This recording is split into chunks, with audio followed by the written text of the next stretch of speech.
V druhom prípravnom stretnutí pred novou sezónou sa v Nitre predstavil víťaz Mololigy HC Nové Zámky. Zaujímavosťou bol súboj bratskej kapitánskej dvojice Mira a Juraja Štefankovcov. Navyše tretí do Mariašu bol v novozámockom drese ďalší Štefanka Ondrej. Stretnutie malo klasický prípravný charakter. Stále sme v tej hrubej príprave, kde sa najviac naháňa kondícia, čiže aj dnes to bolo modelované, aby hrali 3 peťky.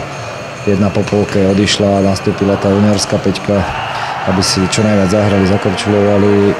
Teraz to ešte nie je ako v lige, že by sme rozmýšľali tým, že jak dopadne výsledok, je to, aby sa korčulovalo, hralo. Hovorím, sme v hrubej príprave, tak aby tá kondícia sa naberala čo najviac.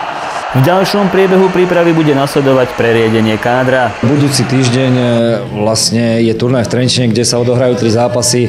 Všetci tí hráči by sa mali otočiť, aby všetci si zahrali, preto sú to 3 zápasy za sebou a po tom turnaji by sa mala spraviť korekcia kádru, niektorí odídu, určite sa to ešte nezúži na minimum, ale niektorí hráči už odídu.